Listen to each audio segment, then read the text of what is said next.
Ouais, comme je te disais, Ben, souvent, le seul enjeu, j'ai regardé des pubs, des fois, je trouve les pubs, je commence trop à high pitch. OK. Je vous ai-tu parlé de NordVPN? NordVPN, c'est le nouveau commanditaire de Oublie pas ta brosse à dents. Et d'ailleurs, moi, j'apprends à découvrir ça tellement pratique. Moi, je suis très check-in au niveau de les données en ligne, transactions en ligne, bancaires, mots de passe. Ça sécurise toutes tes données. Moi, ça me rassure énormément. Aussi, je sais que c'est pratique si tu veux écouter un événement sportif auquel tu n'as pas accès, tu peux te mettre tes données comme si tu étais là-bas et ça te permet de pouvoir consommer l'événement sportif. Exemple, mettons Wimbledon, tu n'as pas accès, tu te mets tes données comme si tu étais à Londres et tu peux regarder Wimbledon. Merci beaucoup à NordVPN d'embarquer dans le projet, je l'apprécie vraiment. Et ceux qui veulent avoir accès à NordVPN, s'inscrire, utiliser leur service. Avec un abonnement de 2 ans, il y a 4 mois gratuits grâce à une promo avec le podcast. Allez sur NordVPN et comme code promo, entrez Barrette. BARRETTE. Et vous avez un 4 mois de gratuit à l'achat d'un forfait de 2 ans. Merci beaucoup. Bon épisode. Je veux prendre le temps de remercier Dose, la compagnie Dose qui offre les shots Dose que vous voyez à ma droite, qui se réassocie au projet. Encore une fois, merci, c'est apprécié. C'est apprécié de boire ça. Des petits kicks d'énergie le matin, sans caféine, produits biologiques, 100% naturels, goût délicieux.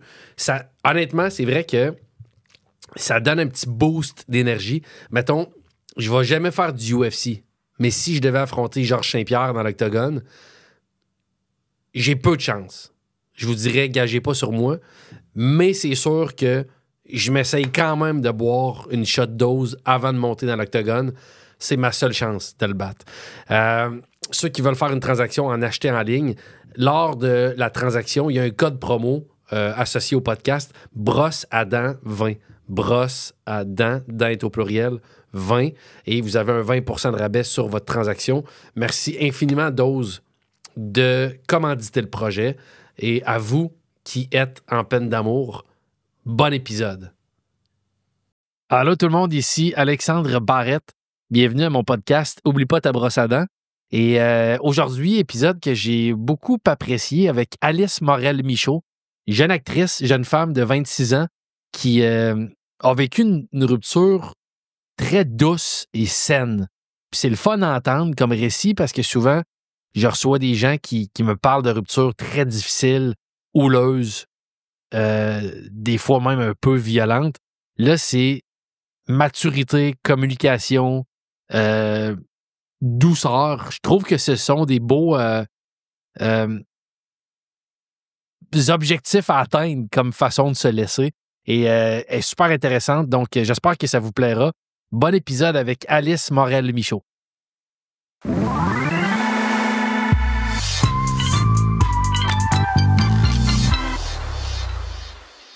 Alice Morel-Michaud. Salut. Je te connais depuis, j'ai l'impression de te connaître depuis que t'es née. Et pourtant, mais dans le c'est sens... notre première rencontre. Oui, c'est ça. Je te connais zéro personnellement, Ouais. Mais dans le paysage culturel québécois, tu fais partie de ce qu'on appelle ces enfants acteurs, actrices, là, enfants stars même. Enfant acteur. T'es vite arrivé dans le paysage culturel. J'avais 5 ans. C'est quand même fou. Ouais. C'est quoi ton premier projet? Aurore. Ah, c'est ça, exact. Ouais. J'ai reçu Kat Brunet au podcast. Ouais, elle aussi, elle a commencé jeune. Genre ça, 4-5 ans. Ouais. J'ai reçu même sa mère. Ouais. Qui parlait aussi de son processus. Puis j'ai demandé à sa mère, à Kat, comment un enfant de 5 ans peut arriver au jeu? C'est-tu des parents qui, des fois, comme par procuration, veulent vivre le succès à travers leur enfant? Ou c'est l'enfant qui déjà démontre un intérêt, qui a une vivacité et un intérêt pour ce métier-là? Comment, toi, dans ton cas, ça s'est présenté? Ben, c'était vraiment moi qui voulais, mais cela dit, j'ai vu de tout. Tu sais, moi, j'en ai vu là, des enfants acteurs que tu le sais tout de suite. Là. Puis tu le vois, leurs parents, qui sont complètement comme gaga, puis un peu obsédés avec le showbiz et ce milieu-là. Moi, mes parents sont dans le milieu artistique at large, mais mon père est en musique, ma mère est en danse. OK. Fait que c'est des artistes, fait qu'eux autres, ils sont pas impressionnés par ça. C'est comme des métiers comme des autres, être devant une caméra ou être sur scène. Ouais. Alors ça, je pense que ça a fait que même il était frileux. Tu sais, moi, quand j'étais tout petite, justement, 4-5 ans, puis que là, je dis que je vais être à la télé, il était un petit peu comme, ça va passer. Je comprends. Tous les enfants veulent être à la télé à un moment donné, là, c'est comme normal. Mais là, je voulais vraiment beaucoup, puis à un moment donné, j'ai eu une opportunité pour faire une audition pour un court-métrage, tout ça. Fait que là, ça s'est comme fait très naturellement. Puis mes parents, ils ont vu mon vrai désir, ma vraie passion. Fait que là, ils ont comme accepté de me supporter là-dedans, mais j'ai pas arrêté depuis. Les gens que j'ai côtoyés, que ce soit Catherine ou une couple d'autres, là, tu sais, qui ont eu des parcours très, très précoces dans ce monde-là, il y en a qui ont des belles histoires, il y en a qui c'est moins beau. Il y en a qui sont épanouis, des humains matures et tout le kit.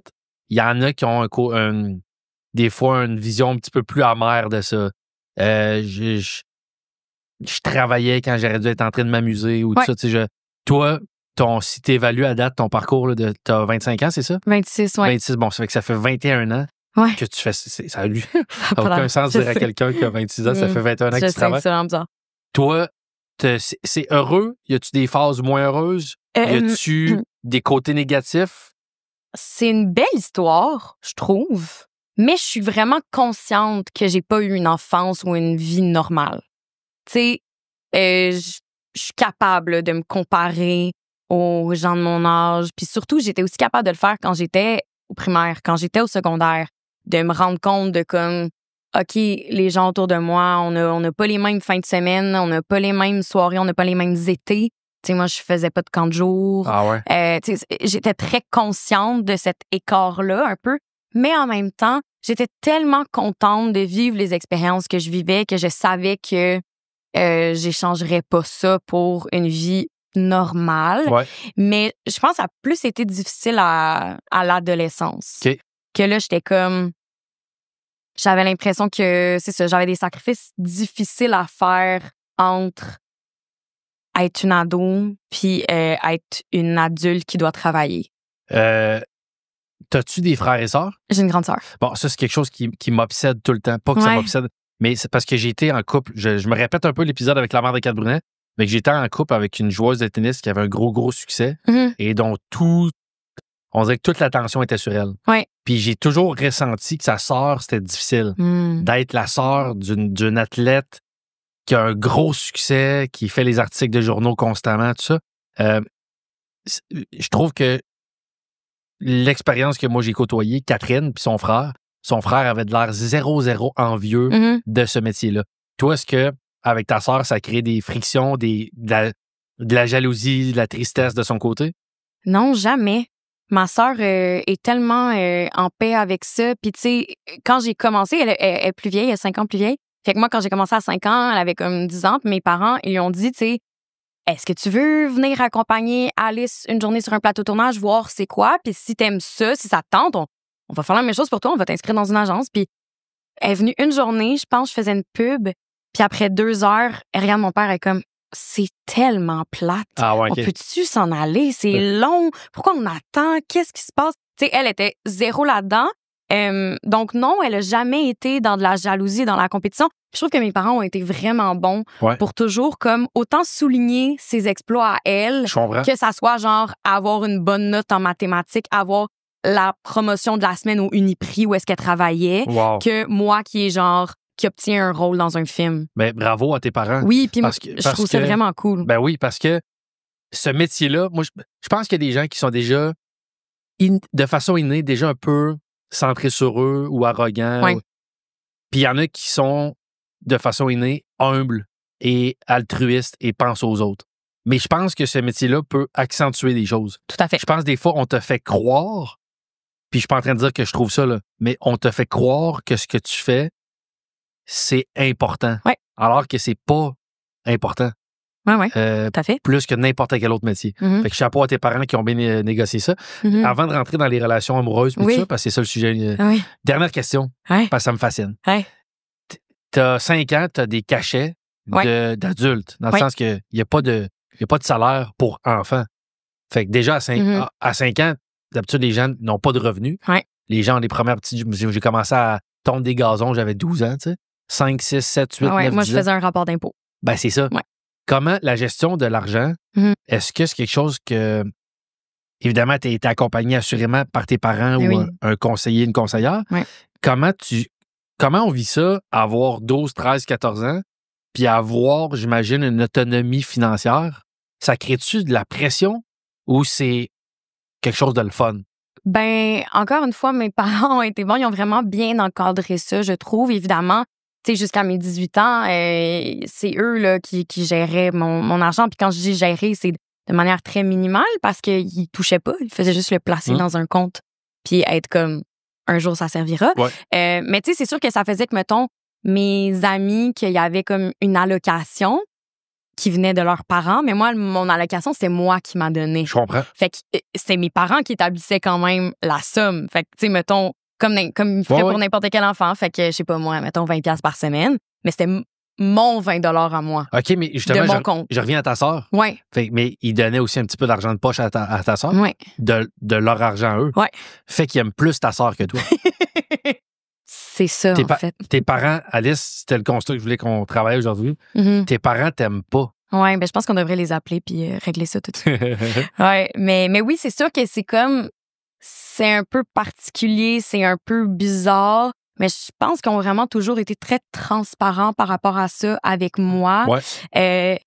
C'était pas le free for all de genre tu peux tout t'acheter du tout là, mais c'était quand même c'est ton argent, puis si des fois il y a certaines affaires que tu souhaites t'acheter avec ton argent, on peut en parler puis on peut te retirer des sous pour ça. Tu sais, le jour où j'ai voulu un laptop, un cellulaire, des affaires comme ça, c'était comme, ben oui, tu sais, peut-être que... C'est pas un achat d'innocent. Exact. Mais donc, c'est ton argent, puis oui, tu peux faire ces grosses dépenses-là si tu veux. OK. Avant de rentrer dans la relation amoureuse, j'ai un autre point.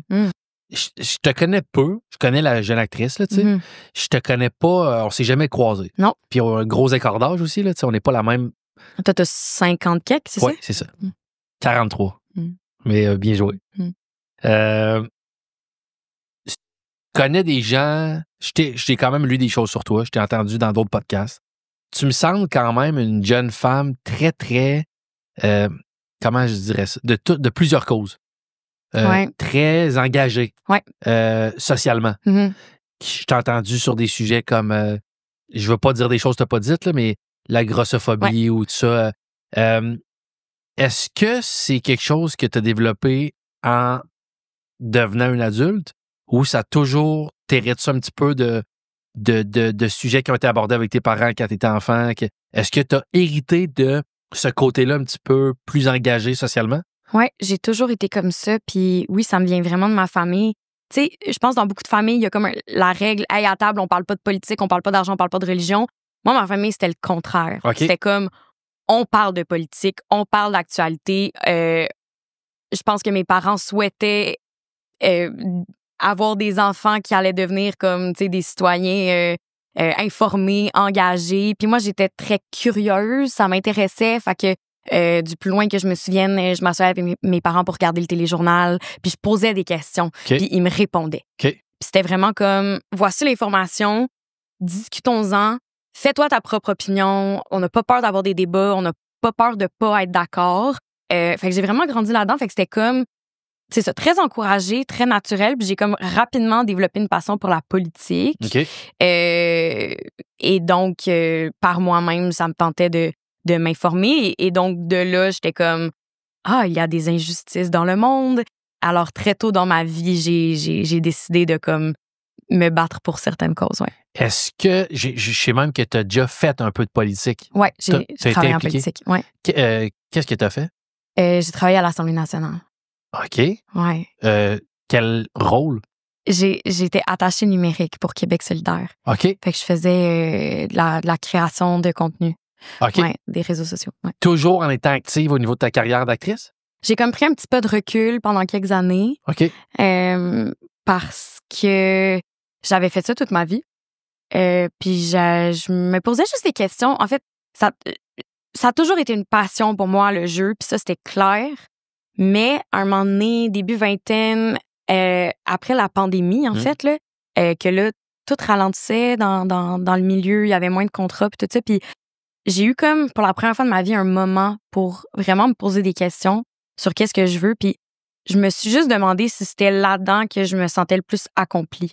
Genre, j'aime ça jouer, mais est-ce que ça vient comme remplir tous mes besoins, toutes mes cases? Est-ce que je suis la plus Alice que je peux être en tant que comédienne? Et cette étant donné phrase-là, je sais pas si elle est rodée. Non. Cette phrase-là est nice. Ben, je voulais comme vraiment, c'est ça, trouver qu'est-ce qui allait le plus allumer ma flamme.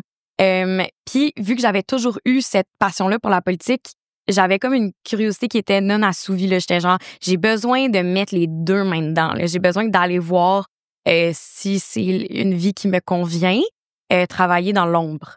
Fait que là, je suis allée travailler dans l'ombre. Il y avait, pour la première fois de ma vie, il y avait comme pas d'éclairage pour moi, sur moi. Là. J'étais vraiment genre anonyme. Puis j'ai tellement aimé ça. Ça m'a tellement fait du bien. Et puis, après quelques années, je sentais que j'avais comme un peu vécu ce que j'avais à vivre pour le moment. Puis ça me manquait de jouer. Fait que... Le jeu ou l'attention? Le jeu. Parce que tu disais de l'anonyme. Moi aussi, des fois, j'ai voulu faire des métiers, même récemment. Là. Pas des périodes où ma carrière allait moins bien, au contraire. Je veux faire du bénévolat. Je veux travailler dans un café, 2 shifts par semaine. Mais je trouve que ça, c'est facile à dire. C'est comme la solitude. Moi, j'aime être seul quand c'est contrôlé. Mais oui. Pas seul. Quand tu choisis d'être seul. Ouais. Je pourrais appeler des gens. J'ai un cercle d'amis, mais je décide d'être seul. C'est ultra différent de quelqu'un qui est seul. Puis même chose, l'anonymat contrôlé, parce qu'on est comme... En tout cas, je ne vais pas parler pour toi. Je vais parler pour moi. Autant que j'ai une passion de l'humour, faire rire. Le rire a toujours été présent dans ma vie. Mais je sais qu'il y a un besoin d'attention aussi. Qui est comblé par monter sur scène, par faire des projets, tout ça. Mais on dirait que c'est plus facile de avoir un petit anonymat quand tu sais que tu pourrais revenir un peu. Si je te disais que tu peux plus jamais jouer, c'est quelque chose qui va te manquer beaucoup, l'attention des gens, la reconnaissance, hey, t'es bonne, on t'a vu dans tel projet, t'es bonne. Tu sais, c'est pas tous les métiers qu'on voit publiquement, fait qu'on se fait complimenter publiquement. C'est quelque chose qui t'aurais-tu une vie heureuse si je te dis la célébrité, là, le jeu, ce métier-là n'existe plus pour toi? Ben, je pense que oui, puis c'est ça que j'ai découvert, en fait, en me retirant puis en allant travailler dans autre chose, en étant vraiment comme un métier de l'ombre. C'est que j'étais comme, OK, je pense que je suis capable de l'avoir ailleurs, ma reconnaissance. Tu sais, là, je trouvais quand même que je trouvais que j'étais compétente, je trouvais que je me faisais valoriser par autre chose que juste parce que j'étais dans la télé des gens. Vraiment par ce que je faisais, par mon travail, par... tu sais, puis mettons, les amis que j'ai, c'est mes amis, que je sois à la télé ou pas, même chose pour ma famille. Fait que tout ça a comme confirmé que j'étais bien j'étais bien dans l'ombre, vraiment. Puis je pense que ça a aussi comme changé un peu mon rapport avec la notoriété puis avec être dans l'œil du public, parce que là, je vois plus ça comme un choix qu'une nécessité. Je comprends.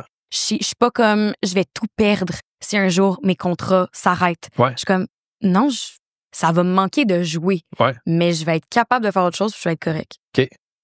Magnifique. Relation amoureuse. Jeune femme de 26 ans. Quand tu as eu l'invitation à mon podcast via ton agente, parce qu'on se connaît pas, je sais pas ton processus, je vais te laisser parler, mais ce que j'ai eu comme écho, c'est relation longue, saine, qui se termine bien. Tu as même dit que, pour avoir écouté quelques épisodes, ça ressemble un peu à l'épisode de Chloé de Blois. Chloé de Blois, Ben oui, parce que les paramètres sont un petit peu similaires, c'est-à-dire que j'ai été en couple genre 7 ans et demi avec mon premier chum sérieux. On a commencé à être ensemble quand on avait comme 17 ans. Fait qu'on a vraiment toutes vécu le début de notre vie adulte ensemble. Sans trop rentrer dans les détails, tu avais déjà eu tu dis premier chum sérieux. T'avais eu des petites j'avais eu expériences avec des... Oui, j'avais eu des chums Des à no-names, là. 14 ans, Je 15 comprends. ans, tu sais, comme des chums de quelques mois, des... Mais donc, t'es pas si... C'est pas le grand amour, là. Ben, c'est que c'est pas une relation, comment dire? Je sais pas, j'ai l'impression, tu sais, le premier chum que tu te fais au secondaire, là, tu te vois la fin de semaine, Je comprends. c'est le fun. Puis, tu sais, les premiers petits papillons, puis s'amouracher, mais c'est différent de vraiment comme s'investir dans une relation long terme Ouais. avec quelqu'un, là. Puis, tu sais, cette personne-là, on a habité ensemble, on avait les mêmes amis, nos familles, puis tout ça. Ce gars-là, tu le rencontres où? On s'est rencontrés sur un plateau de tournage. J'ai dit, en C'est un fait... comédien. Oui, Ouais, ça. c'est pas un secret, OK. là, Anthony Terrien. Parfait. Ouais. Coup de foudre? Oui, OK. de mon côté. Pas de son côté. Non, coup de foudre de mon côté. Oui, tout à fait. Lui, Moi, il voulait pas s'engager. Ça style-là. Ben, Non, c'est des jokes. non, je sais, Si c'est Anthony des écoute jokes. l'épisode, Oui, je l'adore. Là. je sais que Je le c'est des respecte. jokes. Mais ça style-là, il voulait pas être en couple avec toi. Ben, ça lui a pris du temps. Ça lui a pris du temps. Il m'a un petit peu fait languir. OK. C'est drôle parce que vraiment, mettons, si je raconte comment ça a commencé, n'importe qui entend l'histoire est comme, il te niaisait, là. C'est-à-dire que genre, OK, il voulait te voir, il voulait que vous passiez du temps ensemble, mais il voulait pas être ton chum. Genre, c'est un peu du niaisage, mais ça a bien fini parce que finalement, on a sorti ensemble pendant 7 ans. Mais des fois, c'est la peur de l'engagement aussi. Ouais, je pense que c'était ça, mais à cet âge-là, quand t'as 17 ans, t'es juste comme, ouais, on me semble qu'on s'aime, pourquoi on peut pas être en couple? Tu comprends pas les différentes limites qu'il peut avoir de part et d'autre. Ouais. Fait que, ouais, moi, ça a vraiment été un coup de foudre. Donc, j'ai été très patiente. Je l'ai attendu. Et finalement, à un moment donné... Combien de temps? Genre 1 an. Est-ce que ça... peut-être que 0, mais c'est que moi, j'ai appris avec Kat Brunet que le fait que j'ai branlé dans le manche un peu, je m'en doutais, mais j'ai eu ici au podcast la confirmation. C'est que je suis retourné vers une ancienne amoureuse, puis j'ai mis Kat un peu de côté, 2-3 mois, mais finalement, elle m'a avoué que ça... Pas qu'elle voulait pas me faire payer, c'est pas conscient, mais ça a un peu atténué peut-être le momentum de la relation. Ouais, je comprends. Il y a eu des petites répercussions. Finalement, ça a un petit peu nuit à l'envol par la suite. Toi, le fait qu'il, lui, pendant 1 an, c'est assez long quand même. Ouais. Est-ce que, sans que ce soit de façon consciente, toi, ça te brime un peu par la suite? Ben, je pense que ça a un peu donné le ton à moi, mes insécurités que j'allais avoir pendant cette relation-là. Je comprends. D'avoir l'impression peut-être que je veux plus que lui. Que moi, je suis comme all-in, puis que des fois, lui, il est plus sur les breaks. Puis après ça, est-ce que c'est la réalité objective ou c'est juste mes perceptions et mes insécurités? Je sais pas. Mais moi, des fois, j'ai senti que j'étais comme... Souvent, dans ma tête, je revenais à « Ah, c'est comme quand au début, il voulait pas sortir avec moi. » Ben, moi, je trouve que les débuts de relation teintent beaucoup la suite. Ouais, moi, je trouve comprends. surtout la dynamique. Tu sais, on dit dépendant ou indépendant, tout ça. Puis je pense qu'on peut être de nature indépendante ou plus dépendante affective. Mais des fois, je trouve que ça varie un peu selon les personnes. Puis des fois, je trouve la dynamique dans laquelle tu pars, je trouve que ça reste quand même. Ça demeure dans le temps. Je parle pour ce que j'ai vécu. Ouais, mais je suis assez d'accord. Une fille, mettons, pour qui j'ai trop travaillé, puis que je sentais que finalement, j'ai réussi à la convaincre ou la séduire qu'elle accepte qu'on soit un couple. Après, ben, j'étais encore dans dans cet état d'esprit-là. Elle voulait pas, c'est moi qui voulais tellement. Elle pourrait quitter à tout moment. Puis, c'est ça. Fait que je trouve que ça reste. Je sais pas si ça fait ça un peu comme tu me l'expliques. Là. Ouais, puis étant donné que j'étais jeune puis que c'était ma première relation, tu sais, quand on est ado, on est insécure à la base de comme, j'ai l'impression que personne me veut, puis que... fait que moi, même une fois qu'on était en couple officiellement, j'étais un peu comme, hey, il m'a pas couru après. Pas que je l'ai supplié, là, mais tu sais, genre, j'ai travaillé fort, puis c'est pas que je doute qu'il m'aime. Je sais qu'il m'aime, puis que là, il est amoureux de moi, puis que là, on est en couple, ça va bien. Mais je suis quand même un peu... J'étais genre... j'ai pas eu cette chase-là là, de me sentir désirée et que là, finalement, moi, je dise oui. Je comprends. J'étais comme all-in dès le début. Ouais. Fait que ça, plus jeune, ça me rendait bien insécure. Puis, tu t'es sécurisé durant la relation ou c'est demeuré durant les 7 ans de relation, cet état d'esprit-là, là, que c'est moi qui a voulu faire les... Je me suis sécurisée. Il m'a beaucoup sécurisée, je pense, de à quel point il était démonstratif. Puis qu'on a vraiment bâti une belle relation pas mal d'égal à égal. Mais c'est ça, je pense que ça restait dans les insécurités que j'avais dans la relation. C'était comme... c'est ça, le genre de blessure que tu traînes avec toi pendant longtemps. Mais en même temps que je me rationalisais, puis j'étais comme, mais j'ai pas rapport d'être blessée par ça parce que ça a bien fini. Finalement, on est ensemble. Ouais, c'est pas comme si je m'étais fait rejeter. Ouais. Fait que, ouais. Il y a le bonheur parfait pendant 7 ans ou déjà tu vois des signes?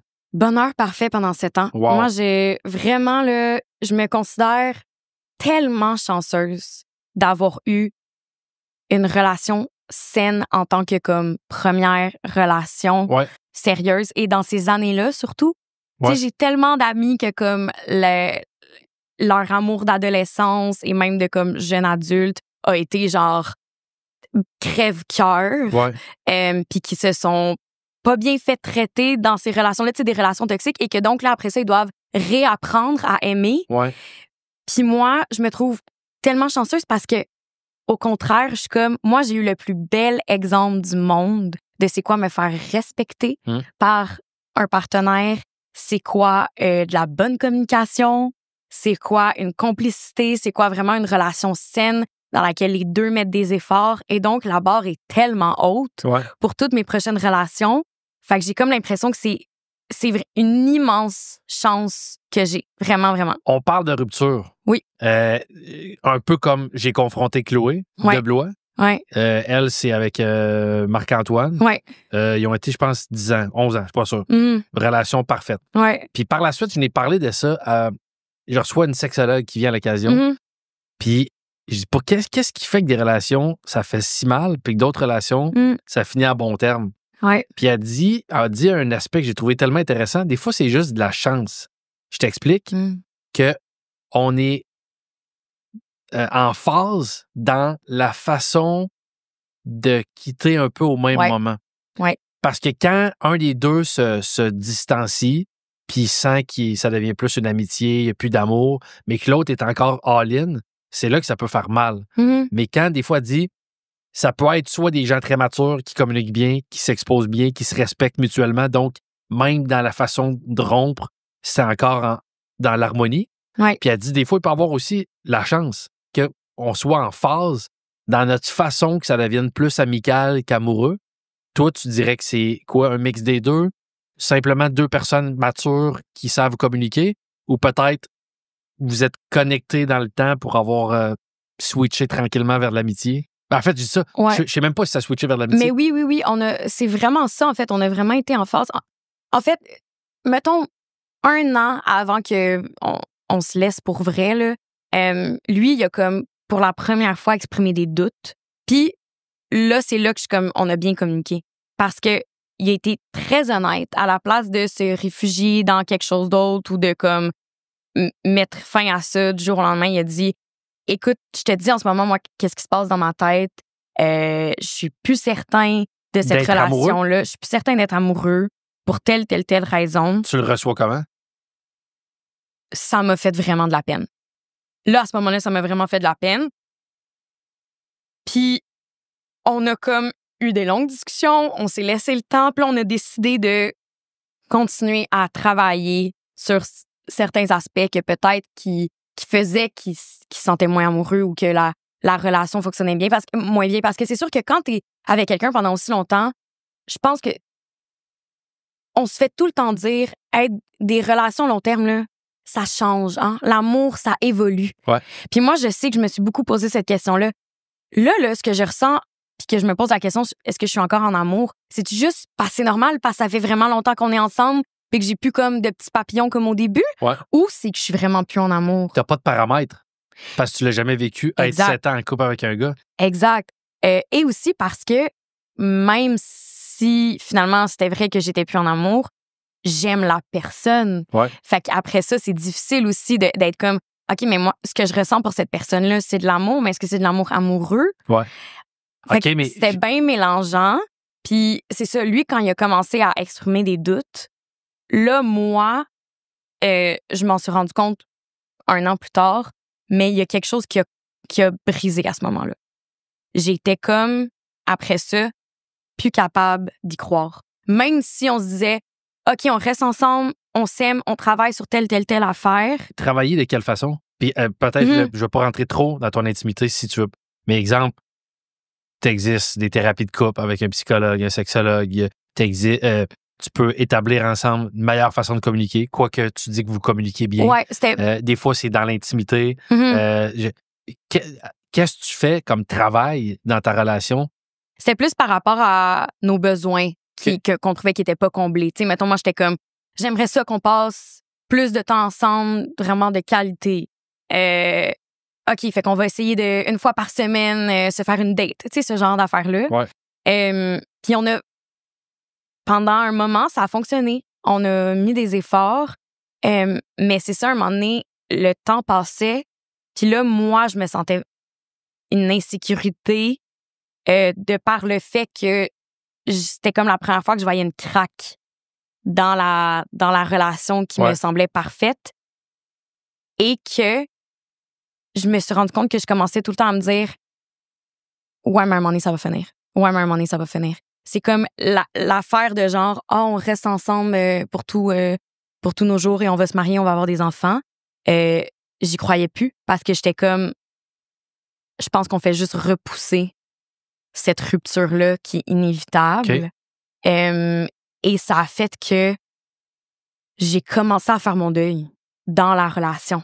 Fait que quand on se projetait dans le futur, moi, je me disais, ouais, mais on sera plus ensemble.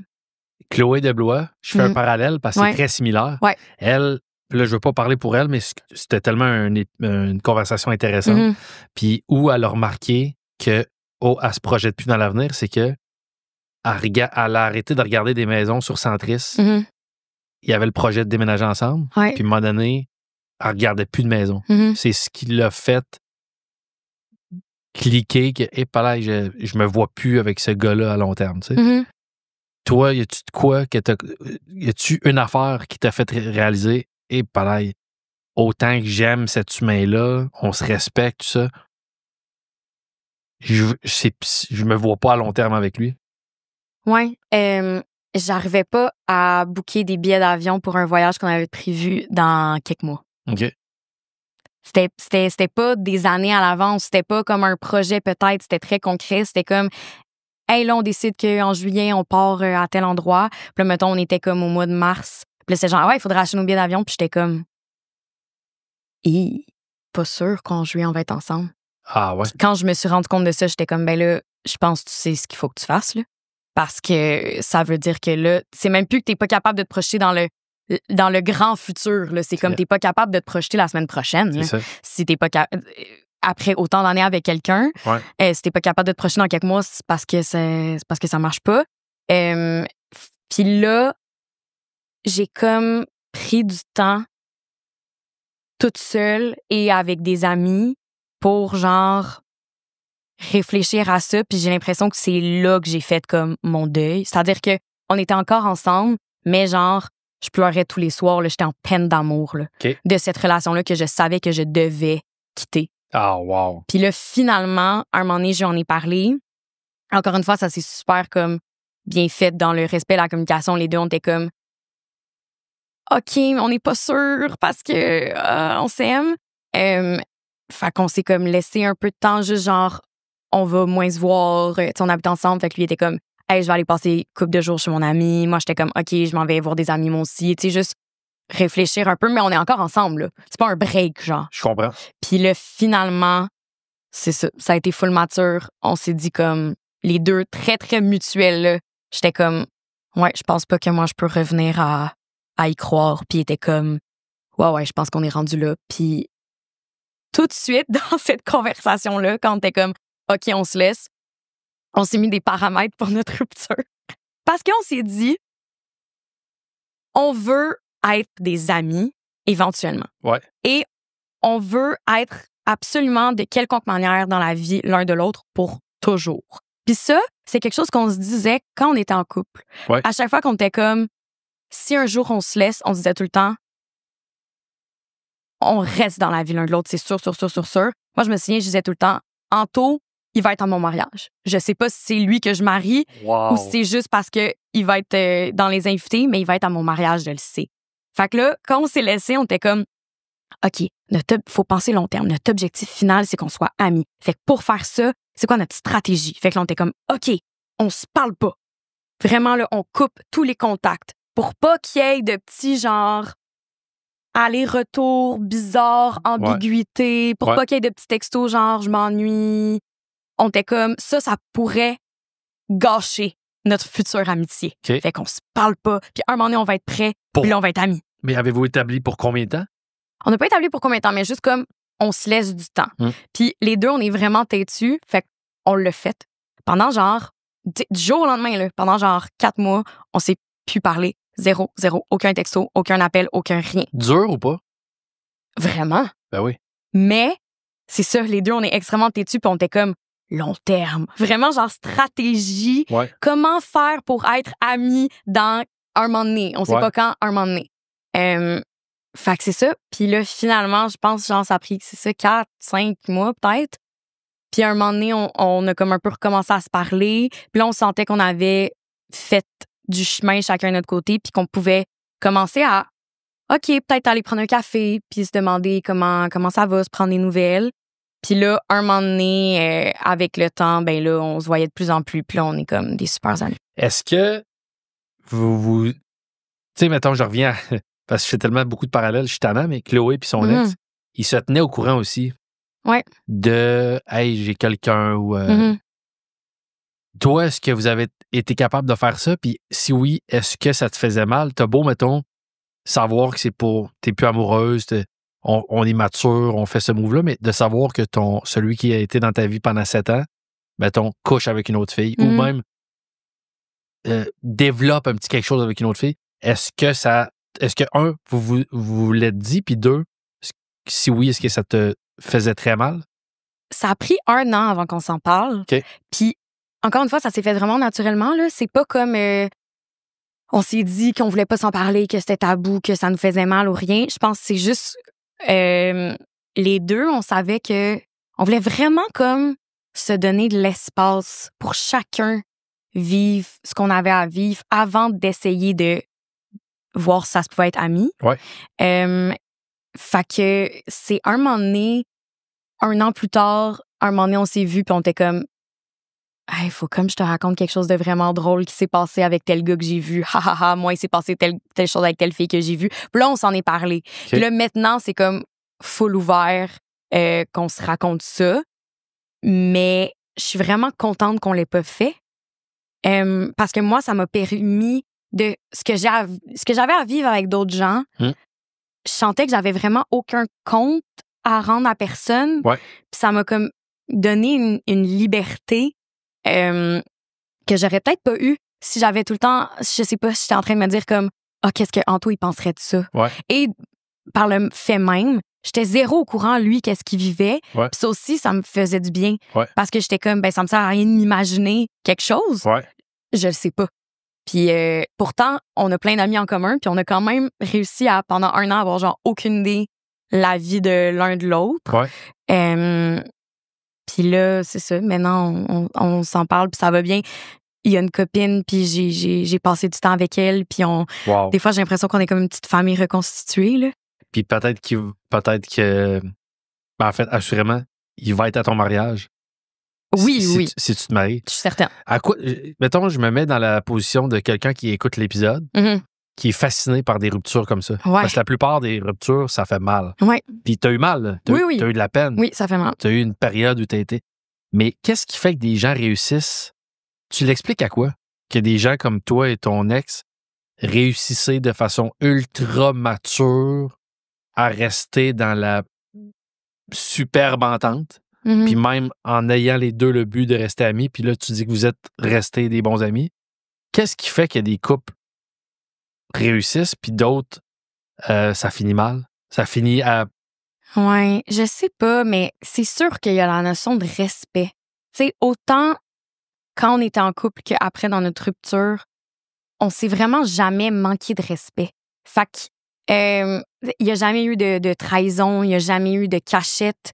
Puis après ça, tu sais, moi, je l'ai jamais genre trash talk à des gens. Tu sais, ça a toujours été comme la personne avec qui j'ai été toutes ces années-là. Je l'aime profondément et je la respecte et je veux le meilleur pour cette personne-là. Peu importe c'est quoi son étiquette dans ma vie. Que ce soit mon chum, mon ex, mon ami, peu importe. Fondamentalement, cette personne-là, je veux la traiter avec respect. Puis les deux, on était sur la même longueur d'onde là-dedans. Fait que ça, je pense, c'est aussi de la chance. De ce que tu disais tantôt, là, qu'il y a comme un facteur chance parce que ça aurait pu là, qu'un ou deux soit infidèle ou qu'on se cache des affaires ou que juste on soit méchant. Fait que c'est comme les deux, on a vraiment été comme des bons partenaires et des bons ex. Ouais. Ouais, mais pour vrai, moi, le fait qu'on se soit pas parlé, je trouve que c'est la clé de la réussite. Ouais. Genre, j'ai tellement d'amis qui se laissent, puis là, ils ont ce désir-là aussi. Là, tu sais, je pense qu'il y a beaucoup de gens qui ont ce désir-là de comme rester amis. Ouais. Mais ça devient tout le temps vraiment genre messy. Quand tu commences à te reparler un peu, à te revoir, à peut-être recoucher ensemble, à comme avoir des petites games pas claires de séduction ou pas. Puis c'est pas facile, là. C'est vraiment genre, c'est pas ton instinct de plus parler à la personne avec qui t'étais en couple. Là. Moi, là, comme, je me retenais au point que des fois, j'étais comme, je vais lancer mon sel par la fenêtre. Là.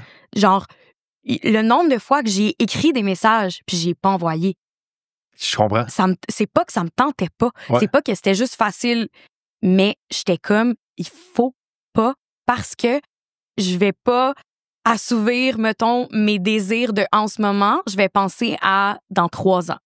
Qu'est-ce qui va me faire plaisir dans 3 ans? Ça va être ami avec ce gars-là. Tu réussis à penser à long terme. Ouais. C'est comme se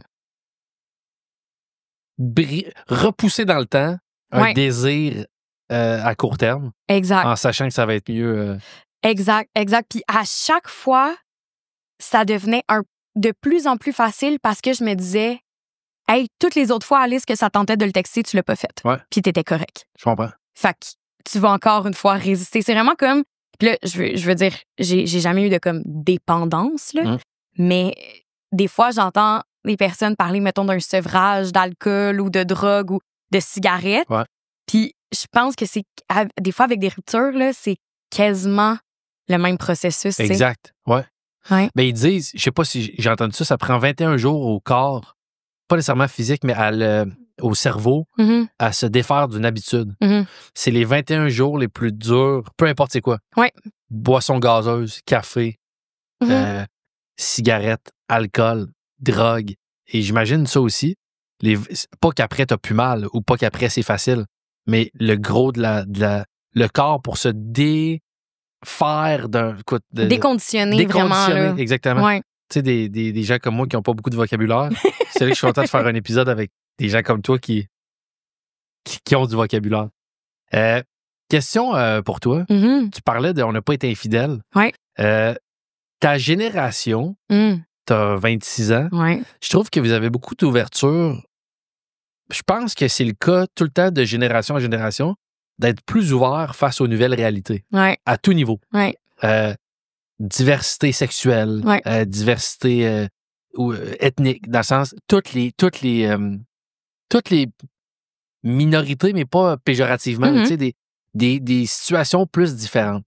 C'est vrai aussi pour m'être entretenu avec des gens plus jeunes par rapport à le mode de vie sexuel. On dirait que ta génération, peut-être que je suis dans les patates, a plus d'ouverture aussi de différents modèles. Non, je pense que tu as raison. Pas le vieux couple monogame, fermé, tout ça. toi, tu te situes où par rapport à ça? Est-ce que c'est quelque chose que vous avez déjà envisagé pour... On a encore un amour, mais peut-être des fois la passion est moins là, puis peut-être c'est pas le cas du tout. C'est peut-être pas ça qui clochait du tout. Mais c'est quelque chose que tu as déjà envisagé dans ta vie, avec lui ou même toi dans le futur? Moi, je sais que je suis quelqu'un qui est bien dans la monogamie. OK. Puis effectivement, t'as raison quand tu dis que comme ma génération a l'air un petit peu plus ouverte dans les modèles Ouais. de couple et de relations. Puis moi aussi, c'est ça que j'observe autour de moi. Ouais. Mais je pense que... Puis il y a certaines personnes peut-être qui me diraient que comme c'est parce que j'ai des insécurités, c'est parce que je suis pas capable de faire la différence, mettons, entre comme désir et amour ou je sais pas. Mais reste que je sais que pour moi, le modèle qui convient, c'est être avec une personne puis être vraiment genre fidèle envers cette personne-là et vice-versa. J'ai besoin d'être la seule personne pour quelqu'un. Puis après ça, c'est ça. Est-ce qu'on peut décortiquer la psychologie derrière ça peut-être? Mais ça, je sais que ça me convient. Puis, je suis vraiment soulagée d'avoir été avec quelqu'un que ça lui convenait aussi. Parce que moi, je pense que genre, juste si il m'avait proposé d'ouvrir notre couple. Ça aurait été aussi une petite faille. Oh my God, je sais pas si j'aurais pu m'en remettre pour vrai parce que comme, c'est ça, je pense que j'ai un peu comme ces insécurités-là d'avoir besoin d'être comme juste une personne. Là. Si jamais, là, ça a bien fini. Ouais.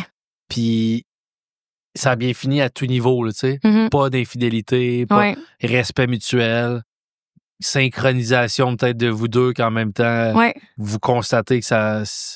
Si, mettons, la même relation, mais que ça se finit, que tu apprends qu'il y a eu de l'adultère, ou est-ce que tu as quand même ce désir-là d'honorer tout ce qui a bien été dans votre couple puis rester ami avec lui, ou t'es le style à faire « Ah ben là, par contre, ça me fait trop mal, fuck off, je sors cette personne-là de ma vie ». Je sais pas. C'est peut-être que ça aurait pris plus de temps. Parce que je pense que j'aurais eu besoin de comme guérir de cette blessure-là, de cette trahison-là, pour ensuite avoir la perspective nécessaire pour un peu avoir la réflexion que tu viens d'avoir de comme est-ce que de bord je vais un peu jeter toutes ces années-là aux poubelles et focusser sur un événement. Exact. Mais je pense que ça m'aurait pris du temps. OK. Parce que ouais, c'est ça, je suis quand même quelqu'un que pour moi la fidélité dans tous les aspects de ma vie, c'est une priorité. Okay. Je suis très fidèle en amitié. Je me considère fidèle même dans mes relations de travail. Et donc en amour aussi, c'est vraiment important pour moi. Puis moi, tu sais, très honnêtement, j'ai eu cette réflexion-là dans la dernière année de notre couple que là, j'avais comme l'impression que c'était peut-être une valeur moins importante pour moi qu'avant. Puis me connaissant, j'ai vu ça comme un drapeau rouge. Parce que je me suis dit, Alice, si t'as l'impression que t'as le goût d'ouvrir une porte vers ça, mets fin à la relation avant de faire quelque chose que tu vas regretter. Parce que c'est pas toi, ça. Parce que c'est pas toi. Okay. Puis, puis c'est pas que je me suis mis des limites, justement, de genre, parce que je voulais tellement pas comme... tu sais, les relations polyamoureuses, tout ça, c'est pas ça. C'est vraiment que j'étais comme, ça me ressemble pas. Puis, et donc, si je faisais quelque chose, je vais le regretter, là. Comme, c'est pas ça que je veux. Je comprends. Puis, c'est ça, il s'est jamais rien passé, je suis jamais allée là, mais juste le fait que mes pensées considéraient certaines affaires, des fois, de comme, j'étais là, non, c'est un signe que je suis plus où je veux être. C'est quoi ton moment le plus dur de toute la tu sais, tu dis qu'il y a un moment où vous êtes un petit peu éloigné, t'étais avec tes amis, tout ça, tu pleurais à chaque soir, tout. Ouais. La rupture, au moment où ça s'est fait, c'était quand même bien. Ouais. C'est quand la journée la plus tough de tout ça? C'est le douleur-omètre, là, c'est quand qui a frappé le plus haut? C'est une bonne question. Il y a plusieurs moments qui me viennent en tête quand même. Je pense que les premières fois que je l'ai verbalisé, mettons genre à ma sœur, avant qu'on se laisse. OK. Mais que je suis allée la voir puis j'ai dit, je pense que je vais laisser Anthony. Ça, c'était comme immense parce que je pensais jamais me retrouver dans la situation où je disais ça à ma sœur. Puis là, ça devenait comme tellement vrai, tellement concret. Puis vu que c'était pas encore fait, j'étais pas dans la douleur de « on n'est plus ensemble ». C'était juste comme « je pense que je suis en train de faire ça, je suis en train de me diriger vers là, vers quelque chose qui va faire mal et vers toutes les conséquences que ça va avoir. » Fait que, tu sais, te rendre compte de qu'est-ce que ça veut dire avant que tu le fasses. Là. Fait que être vraiment conscience de comme OK, je vais avoir le deuil de sa famille à faire, je vais avoir le deuil de ses amis. Toutes ces affaires-là auxquelles je pense. Le chalet de son ami qu'on allait tout le temps, j'irai plus. Noël dans sa famille, j'irai plus. Tu sais, comme une liste vraiment, là. Ça fait mal, hein? Tout d'un coup d'être comme... Et même à ça, tu dis, mais je fais ce choix-là quand même.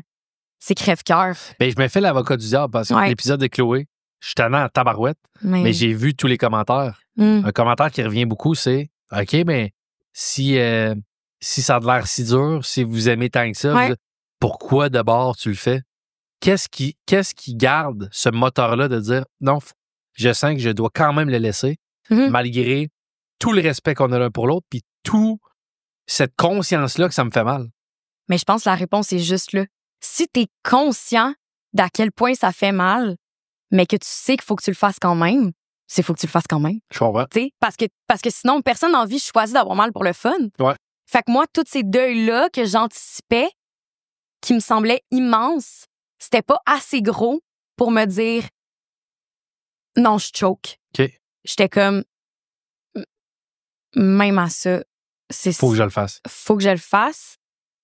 Puis ouais, c'était comme un moment donné, c'est ça notre dernière discussion là, vraiment quand on s'est dit qu'on se laissait. Lui, il a comme dit hey, on essaie-tu une dernière affaire? Mettons, justement, on va-tu en thérapie de couple? Ça, c'est comme, on n'avait pas fait ça. Ouais. Puis je me suis dit, mon réflexe, c'était dans ma tête de me dire, ben, on peut y aller quelques sessions pour qu'elle nous dise qu'il faut qu'on se laisse. Tu sais, genre, on peut se donner ce out-là plus facile, mais j'étais comme convaincue que peu importe, ça s'en allait vers là. Fait que j'étais comme, les efforts que je suis prête à faire sont pas là. Sont pas là. J'avais plus d'efforts que j'étais prête à faire, en fait. Quand ces périodes-là de douleur, même quand vous êtes encore ensemble, puis par la suite, après, je demande souvent ça parce que j'aime que le podcast puisse être un outil aussi pour des gens. Des fois, si j'ai pas pensé à ça ou tout. Qu'est-ce qui t'a aidé, toi, lors de ce deuil-là, amoureux, ou même lors de d'autres deuils? Dans quoi qu'est-ce qui t'aide à rester debout puis poursuivre ta vie? Tu sais, il y en a que c'est le sport. Il y en a que c'est la thérapie, évidemment. Il y en a qui consultent. Moi, ça a été mon cas. Là. C'est après des ruptures que j'ai tout le temps recommencé des séances. Puis par la suite, je vois la psy pendant pas mal plus longtemps. Là, même que la peine d'amour est finie, mais je surfe sur la vague psychologue. Il y en a que c'est à travers la job, de se lancer dans la job. Il y en a que c'est à travers des relations, là, coucher avec d'autres mondes, se valoriser à travers, OK, ben, ça me fait mal, je suis plus avec cette personne-là, mais je peux séduire aussi, puis je peux aller chercher plein d'autres affaires chez d'autres personnes. Toi, ça a été quoi ta façon de gérer tout ça? J'ai comme commencé à dire oui à tout. Genre, moi, je suis quelqu'un dans la vie, là, je suis très, très sage. Je suis très sage, je suis très anxieuse. Fait que ma réponse d'instinct, c'est tout le temps non. On est pareil là-dessus. Non. Fait que, mettons, Alice, on est vendredi soir, on sort-tu à soir? Non. Ça me tente pas. Je vais rester chez nous tout seul. Tu sais, comme, hey, on va-tu dans un chalet 2 jours avec des gens qu'on connaît pas? Non. Je suis vraiment de même. Puis là... T'as pas sauté en parachute? Non, puis ça, par contre, je vais continuer à dire non. Ça me fait vraiment peur. Mais juste, c'est ça, même pas sur des grosses affaires. Tu sais, je suis pas allée, genre, du jour au lendemain, me faire tatouer tout le dos, là. Ouais. C'est pas ça. Mais plus d'être comme, je sentais cette espèce de liberté-là, évidemment. Puis j'avais envie de la pousser, cette liberté-là. Fait que pas juste de la ressentir un peu parce que comme j'habite seule maintenant, je peux me promener tout nu chez nous, genre. Pas ça, mais vraiment comme j'ai personne à consulter jamais sur rien. Fait que je vais juste essayer des affaires. Je vais juste comme voir bien plus mes amis que j'ai voyés avant. Je vais comme partir en voyage tout seul. Je vais, tu sais, toutes des affaires que j'avais jamais fait. Puis j'avais le goût de découvrir. Parce que moi, j'entendais souvent, OK, quand t'as été quelques années avec quelqu'un, puis là, t'as une rupture, retrouver un peu la personne que t'étais avant. Ouais. Mais moi, la personne que j'étais avant, là, j'avais 17 ans. Ouais, je comprends. Fait qu'elle n'existe pas, cette personne-là. J'ai jamais été adulte Sans seule, être avec lui. Ouais, c'est sans ça. être avec lui. Fait que là, c'était un peu comme, OK, tout est possible. Genre, c'est qui, pas genre, c'est qui Alice, c'est qui que je veux qu'elle soit, Alice. Quel genre de personne je veux qu'elle soit. Puis là, d'essayer d'être ça. D'essayer d'être cette personne-là. Fait que ça m'a comme vraiment fait du bien. Puis, ouais, je pense que j'ai essayé aussi d'accueillir chaque étape parce que comme je sais qu'un deuil amoureux, c'est un peu comme n'importe quel deuil. Et je sais que le deuil, ça vient en vague, tu sais. Ouais. Puis que, oui, il y a genre les étapes du deuil, mais que c'est pas nécessairement chronologique. Exact. Et donc, je me laissais comme vivre chaque affaire que je devais vivre sans trop m'auto-juger. Je dis pas que je réussissais tout le temps, là, puis ça, justement, ma psy m'a comme aidé avec ça, mais accepter aussi que ça soit pas blanc ou noir. Parce que j'ai beaucoup, beaucoup d'amis qui haïssent leurs ex. Puis j'ai comme l'impression que c'est le défaut, un peu. À la base, quand t'es plus avec quelqu'un, ben, tu l'haïs. C'est comme une façon de se protéger, je pense. Oui, c'est ça. Pour certains. Là. Oui, oui. Puis oui, il y a d'autres que c'est parce qu'il y a des choses, les personnes ont fait des choses horribles. Ah, mais c'est ça, là. Mais oui. Après, tu sais, c'est ça, il y a des relations aussi qui se finissent vraiment mal. Ouais. Fait que des fois, je pense qu'il y a des munitions pour avoir un petit peu de rancune ou de. Exact. Mais je pense qu'il y en a qui ont le mauvais réflexe de se protéger en disant, d'invalider un peu.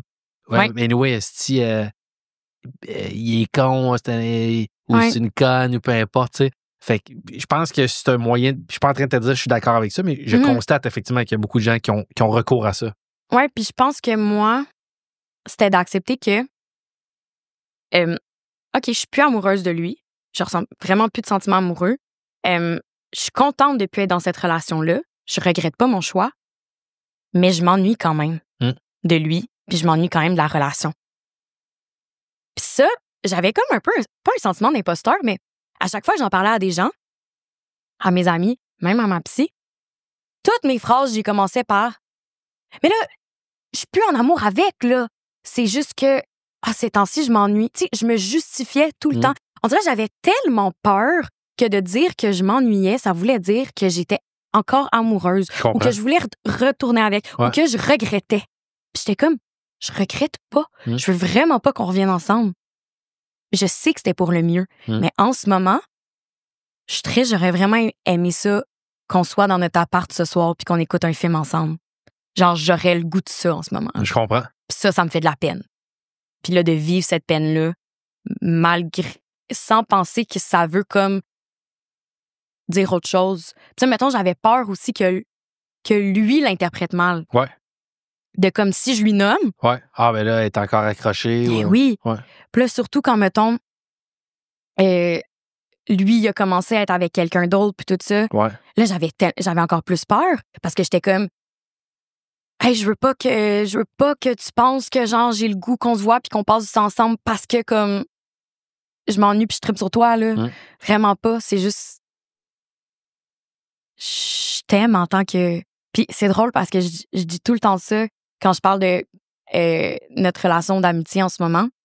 La meilleure manière que je peux le décrire, c'est peut-être bizarre, mais je l'aime comme un frère. Ouais, c'est ça, là, tu vas me dire, okay, non. Un frère que t'as vu tout nu, là. Ouais, c'est ça. Oui, mais j'ai comme un amour inconditionnel pour cette personne-là, j'ai l'impression, qui vient de l'avoir connu tellement et que lui aussi, moi, il y a pas beaucoup de monde dans ma vie qui me connaissent comme ce gars-là me connaît, là, Ouais. de manière aussi comme profonde et complexe. Et il connaît tout de moi, là. Ouais. Tout. Toutes les pièces du puzzle. Tout. Il connaît ma famille, il connaît mes amis, il connaît, je veux dire, il n'y a pas une histoire, je n'y ai pas raconté. Toutes tes vulnérabilités. Ben oui, il m'a vu dans mes pires moments, il m'a vu dans mes meilleurs moments, il a vu toute l'évolution de ma carrière, il a vu, tu sais, en tout cas, tout ça. Fait que pour moi, c'est comme un lien familial qui est vraiment comme, ouais, j'ai vraiment plus le goût de le frencher, mais comme j'y ferais tout le temps des énormes câlins en lui disant « je t'aime ». Je comprends. Ouais. Ben, comme un frère, c'est bon. C'est comme ça. ou comme un ami, en fait. Tu sais, moi, Ouais. Ben, ici, qui fait la réalisation, j'ai dit souvent en joke, mais tu sais, j'irais faire de la prison en Thaïlande pour le sauver, là. Ouais. Tu sais, comme dans le sens, si j'ai... Puis je dis souvent, moi, en tout cas, je dis souvent, on se dit qu'on s'aime, mais c'est ça, il n'y a pas de sexualité. Ben non. C'est ça l'amitié. Ouais. C'est ça la beauté de l'amitié. Mm-hmm. C'est ça qui est dur des fois avec les relations amoureuses, c'est que tu perds un aspect de ce que tu avais, puis quelqu'un d'autre honore cet aspect-là à la place de... Fait que c'est là qu'il y a de la jalousie, puis que les gens sont pas capables de garder tout ce qui était bon, mais d'être confrontés à OK, mais son désir, par contre, il n'est plus pour moi. Il y a quelqu'un qui comble son désir, amour, passion, tu sais.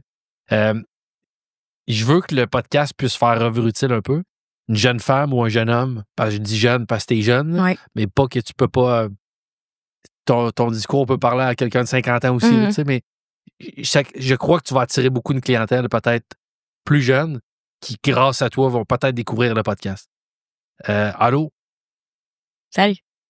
Allô à toi qui a 21, qui me connaissait pas, qui pensait que j'étais un esti de vieux has-been. Hey, voir que vous n'avez pas écouté Taxi Payant. Ouais, c'est ça. Ça, je dis. Il dit, ouais, c'est le gars que Taxi Payant, t'es encore en vie, ça, style. Mais ça peut parler à n'importe qui, mais quelqu'un de ta génération. Ou peut-être même plus jeune, parce que souvent, on est le modèle de plus. Je pense à une jeune, peut-être une première relation comme toi. Ouais. Jeune homme, jeune femme qui sort de la relation de son premier amour, qui se termine peut-être bien comme toi, peut-être pas bien comme toi. Qu'est-ce que tu aurais comme ça, bien que chaque personne est différente, puis je veux dire, il n'y a pas de recette qui peut fitter avec tout le monde, mais tu donnerais quoi comme conseil quelqu'un qui écoute l'épisode qui est dans le pic de la douleur? Ouais. Moi, je pense quelque chose que j'ai trouvé difficile puis que j'ai observé aussi chez plusieurs personnes autour de moi, c'est que quand t'es plus avec quelqu'un, t'as un peu l'impression d'avoir perdu une partie de ton individualité. Tu sais, moi, justement, vu que j'étais très jeune quand j'ai commencé à être avec, il y a énormément de choses de ma personnalité et de mes intérêts, mettons, dans la vie, qui se sont développés à travers cette relation de couple-là. Parce que on avait les mêmes amis, parce que on avait une série préférée ensemble, fait que les jokes qu'on faisait avaient tout rapport avec ça, parce qu'on écoutait de la musique, parce que, tu sais, et là, un moment donné, quand on s'est séparés, j'étais comme, mais voyons, moi, je suis qui toute seule? Je suis qui sans ces affaires-là qu'on partageait ensemble? Puis j'ai réalisé que c'est pas parce que je partageais ces choses-là avec lui que ça m'appartient pas à moi aussi. Tu sais, genre, la série qu'on regardait ensemble puis qu'on faisait les jokes, là, ben, je l'aimais pas juste parce que j'étais en couple avec lui. Je l'aimais pour vrai. Fait que ça reste ma série à moi. Ouais. Puis je peux faire ces jokes-là dans ma vie de tous les jours avec d'autres gens. Tu sais, comme, j'ai pas à définir qui je suis en tant qu'individu complètement séparé de cette personne-là. Ouais. Non, dans ce qu'on a partagé, il y a aussi qui je suis. Fait que ça m'a beaucoup aidé à pas me sentir un peu comme si il y a plus rien qui m'appartenait dans la vie. Ouais. Parce que on en a là ces moments-là où est-ce que là t'écoutes une toune, puis t'es comme mais là c'était la toune à moi puis mon ex. Puis là tu vas à un resto, puis t'es comme c'était le resto préféré à moi puis mon ex. Ouais, mais t'aimes encore ce resto-là, fait que c'est encore ton resto préféré. T'sais, en tout cas, ça m'a fait du bien, moi, de comme réaliser un peu que ouais, les choses m'appartiennent. Puis j'étais qui j'étais dans cette relation-là. J'étais pas juste la blonde de lui. Je comprends. Tu sais? T'étais une entité à part entière. Oui, puis ça existe encore. Super conseil. Je finis avec un dernier segment. OK. T'as parlé, dis-moi le pas, OK? T'as parlé d'une série que vous aviez préférée ensemble. Dis-moi pas la série. Non. Vous faisiez des jokes inside par rapport à ça. Ouais. J'ai 5 chances. C'est beaucoup 5. Ben, c'est tabarnak. Ben là, une série qu'on faisait des jokes. Hey, je te trouve dans la négociation. Là. OK. Il y en a eu des séries, là. T'es capable de guesser. Ma génération. The Office. Ouais. Ça? Ouais. C'est ça, c'est pour ça que j'étais comme 5 chances. Il va l'avoir en 1, sinon 3 max. C'est que je suis fort. Ben oui, c'est sûr, c'est The Office. Je suis une machine. Ben oui. Mais t'as-tu déjà vu The Office British, original? Je suis pas capable. Parce que vu que j'ai vu la version... Attends un petit peu. Retrouve un peu de respect pour cette jeune femme-là, Alex. C'est parce que je faisais juste comparer. Je l'ai pas retrouvé encore. Je l'ai pas retrouvé. C'est bon, je te respecte à nouveau. Mais tu vois, mettons, The Office, c'est un bon exemple, OK? Parce que moi, en plus, j'ai une amie que c'était comme notre couple d'amis, fait que c'est ça, on avait toutes les mêmes références. Puis elle, pendant vraiment longtemps, quand elle s'est séparée, elle était comme je peux plus écouter The Office. Puis parce que tout lui faisait penser à son ex. Puis à un moment donné, j'étais comme hey, tu sais qui dans la vie aime The Office? Tout le monde. Fait que genre, tes références à The Office, là, ça t'appartient pas à toi et ton ex. Ouais. Tout le monde a ces références-là. Exact. Tu peux vraiment faire ces jokes-là avec tout le monde. Ouais. Fait que ça va bien aller. Exact. Mais aussi, mettons, parce que je vais donner un exemple. Puis je suis content d'avoir. Tu sais, j'aime la vie qu'on peut apprendre quelque chose. J'ai 43, puis j'apprends de quoi d'une jeune femme de 26 ans. Je trouve, c'est vrai ce que tu dis. Puis, mettons, je vais prendre Napoléon Dynamite. Je sais pas si tu te rappelles ce film-là. Oui. Très vieux. Moi, j'aime tellement ça. C'est pas juste, je trouve ça drôle. Je sens que ça teinte un peu ma personnalité. Ben oui, je comprends. Mais c'est ça. Après, c'est que si tu sens que c'était en couple, comme je reviens avec ton exemple de The Office, j'ai pas de personnalité. C'était notre personnalité de couple qui aimait ça. Ouais. Mais non, je suis d'accord avec ce que tu dis. Ça fait encore partie de ma personnalité.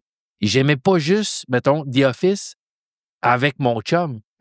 Outre lui, j'aime cet humour-là. Exact, c'est ça. Je vibre à cet humour-là. Je me reconnais. J'ai peut-être un peu cet humour-là. Moi, effectivement, Napoléon Dynamite, s'il y avait une blonde qui tripait ce film-là puis qu'on avait découvert ça ensemble, oui, tu l'aimais aussi, on l'aimait ensemble, mais pour de vrai, ça m'appartient. À moi aussi, tu sais. Fait que je trouve ton conseil très bon. Par contre, je trouve ça quand même scandaleux que tu trouves la version British Arc, là, qui est meilleure que l'américaine. T'as-tu regardé la version québécoise? Elle est incroyable. Antoine Vézina, La Job. La Job. T'as-tu aimé ça? Ou non? T'as pas aimé ça? Attends. Il y a des moments que je trouve incroyables. Il y a juste eu une saison au Québec ou deux. Okay. Puis il y a d'autres moments que ça me... C'est parce que c'est dur à savoir qu'est-ce qui te fait cringe. Est-ce que ça te fait cringe parce que c'est ça l'humour de The Office? Tu sais, moi, la première saison de The Office, là, US, là, elle me fait cringe dans tout mon corps. Là. J'ai mal en la regardant parce que tellement c'est malaisant, mais je sais que c'est l'objectif. Ouais. Fait que là, quand je regarde la version québécoise, je suis comme, est-ce que je me sens de même parce que c'est réussi puis c'est l'objectif ou parce que je trouve ça un petit peu pas réussi? J'ai pas la réponse, mais c'est juste que je pense que c'est pas tout le monde qui sait que ça existe. Puis moi, souvent, je change la vie des gens quand je leur dis va checker ça sur YouTube. Mais la version québécoise. Mais c'est bon. Parce que les gens sont comme hein? Attends, c'est exactement les mêmes scènes? Je suis comme oui, va voir ça. Ouais, mais moi, je pense par contre là-dessus, tu me diras ce que t'en penses. Je trouve que notre première. Dans des adaptations, là. La première que tu vois, ça va être ta préférée. Ben oui. Puis les autres, tu vas comparer. Même si, exemple, dans le cas, toi, la première The Office que tu as vue, c'est le américain. Mais le British, chronologiquement, ben oui, je sais. C'est lui, en fait. Ben oui, je sais. Mais si tu as vu l'américain, c'est sûr que tu vas comparer après en regardant le British, en aimant mieux l'américain. Mais si tu t'écoutes le British en premier, puis qu'après, tu vois, tu peux aimer les deux. Mais je pense que ta référence va être ça. Fait qu'après, les gens qui vont écouter le Québécois, en ayant écouté. Il y a eu combien de saisons de The Office américain? Genre 9. Bon, mettons, tu as écouté les 9 saisons de The Office américain. Je sens que tu vas pas aimer ça. Ouais. La Job. Mais Antoine Vézina, le meilleur sur Terre. Ouais. Mais en général, moi, j'adore Antoine Vézina. Mais c'est lui-même le plus drôle sur Terre. Il me fait tellement rire. Puis là-dedans, t'as Paula Marani qui est. Oui. Sophie Cadieux. Sophie Cadieux. Ouais. Asti que c'est bon, tabarnak. Ouais. Ben, y a-tu 1 ou 2 saisons? OK. Ouais. Alice, c'est tout ce que j'avais Yes. à te poser. T'es une jeune femme fort intéressante. Merci, t'es Je te fin. souhaite le meilleur dans la vie. Good, mais ça m'a fait plaisir. Dans ta vie professionnelle, dans ta vie amoureuse, dans ta vie En fait, non, je vais reprendre ta phrase que j'ai trouvée tellement belle. Je te souhaite d'être le... Comment tu l'as dit? Je te souhaite d'être le plus Alice... Ouais. Comment Le plus Alice que je peux être. Chris, c'est beau, ça. Ben, mon Dieu. Je te souhaite d'être le J'ai plus vraiment Alice que tu peux être. Inventer ça on the spot. Mais c'était fou, là. Cool. Merci beaucoup. Fais un t-shirt. Ouais. Yes. Merci. Be the most Alice you can be. Yes. Ben, tu coupes ça, s'il te plaît. Ben, tu coupes ça maintenant. Bravo.